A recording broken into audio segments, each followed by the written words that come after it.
ঘাটালে বিজেপির এমএলএ তার প্রভাব পৌরসভায় পড়বে না। প্রতিটা ওয়ার্ডে প্রার্থীর মধ্যে প্রার্থী হয়েছে যেখানে তাদের জনসমর্থন আছে এবং মানুষ তাদেরকে চাইছে। বিধানসভায় যে রেজাল্টটা হয়েছে ঘাটাল পৌরসভার ক্ষেত্রে তার ঠিক বিপরীত রেজাল্টটা তৈরি হবে। আমরা আশাবাদী ভারতীয় জনতা পার্টি মমতা বন্দ্যোপাধ্যায় এবং সাধারণ সম্পাদক অভিষেক বন্দ্যোপাধ্যায় আমাদেরকে দায়িত্ব বাড়িয়ে দিয়েছে ছাত্র যুব সমাজকে এগিয়ে এসে কাজ করবার এবং মানুষের কাজ করবার জন্য যে জায়গাটা মমতা বন্দ্যোপাধ্যায় এবং অভিষেক বন্দ্যোপাধ্যায় আমাদের দিয়েছেন আমরা তার জন্য অঙ্গীকার করব।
আমরা রামজীবনপুর পৌরসভা ভারতীয় জনতা পার্টির কন্টেস্টিং ক্যান্ডিডেট সব আমরা আমাদের পৌরসভার 11 জনই আজকে ফাইল করলাম 11টা ওয়ার্ডে।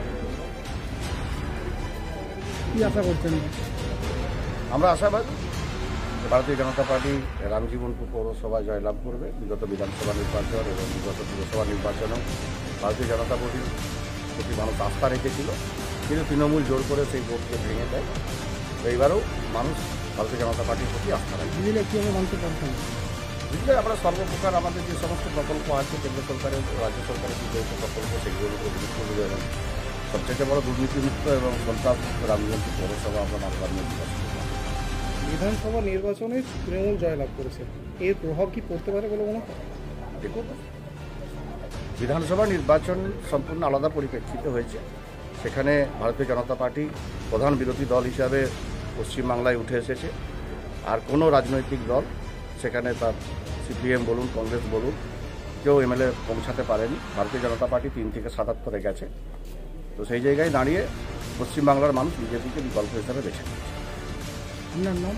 শিবরাম দাস। আমাদের যে প্রার্থী আছে প্রতিটা ওয়ার্ডেই প্রার্থীর মধ্যে প্রার্থী হয়েছে যেখানে তাদের জনসমর্থন আছে এবং মানুষ তাদেরকে চাইছে, সেই মধ্যে আমাদের প্রার্থী হয়েছে। এটা নিয়ে কোনো সমস্যা নেই। আর নতুন অনেক যে আমাদের তো বিজেপির সংগঠনটা নতুন সংগঠন, পুরোটাই নতুন মুখ, সেক্ষেত্রে চমক তো অনেকেই আছে। যেখানে বিরোধীদের নমিনেশন জমা হয়ে গেছে সেখানে এখন প্রার্থী ঘোষণা হয়েছে, কীভাবে কি প্রস্তুতি আমাদের ন্যায় আছে। প্রার্থীটা গতকাল রাত্রে মানে কি বলবো অনেক রাত্রেই হয়েছিল, তো সেই জায়গায় আমরা সকালে একটা সাংবাদিকের মাধ্যমে প্রকাশ করছি। আমাদের আজকালের মধ্যেই নমিনেশন কমপ্লিট হবে, কারণ 9 তারিখ লাস্ট ডেট নমিনেশন হইলে 9 তারিখের মধ্যেই কমপ্লিট হবে এবং এখন থেকেই আমাদের মানে 2-4 দিন আগে থেকে দেখা হয়, যেমন বাড়ি বাড়ি প্রচার বিয়াল ঘর প্রায় জায়গায় আমাদের কমপ্লিট। আজকের দিনেও আমরা যে দেখেন বিয়ালের নামও হয়তো বসে গেছে, সে জায়গায় আমরা কোনো জায়গায় পিছিয়ে দিই।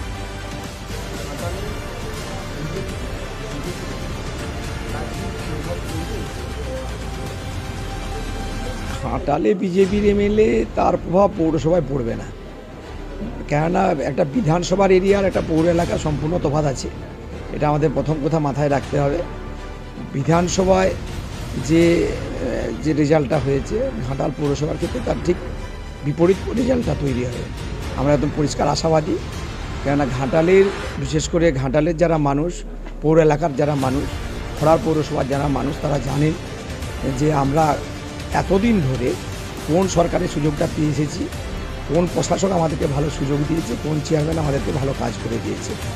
সম্পূর্ণ পাড়াভিত্তিক ইস্যুভিত্তিক কিন্তু নির্বাচনটা হবে। এখানে বিধানসভার সঙ্গে পৌর নির্বাচন গুলিয়ে ফেলতে হবে না। একটা কথা সবসময় মাথায় রাখতে হবে, একদম পাড়া থেকে ইস্যুগুলো উঠে এসে এই ভোটটা হয়। এখানে আমরা যেহেতু এতে ছিলাম, ক্ষমতায় ছিলাম, সেহেতু আমরা অনেক অনেক কাজ করেছি মানুষের জন্য। আর সর্বোপরি আমাদের দিদির বিভিন্ন প্রকল্প, আমরা বুঝতেই পাচ্ছেন যে বিভিন্ন প্রকল্পের সুবিধে, বিশেষ করে পাড়ার, বিশেষ করে আমাদের লক্ষ্মীর ভাণ্ডার প্রকল্পে আমাদের মেয়েরা যেভাবে উৎসাহিত, আর তোমরা দেখতে পাচ্ছ মিছিল মিটিংয়ে মেয়েরা কীভাবে এগিয়ে আসছে, তার প্রভাব পড়বে না।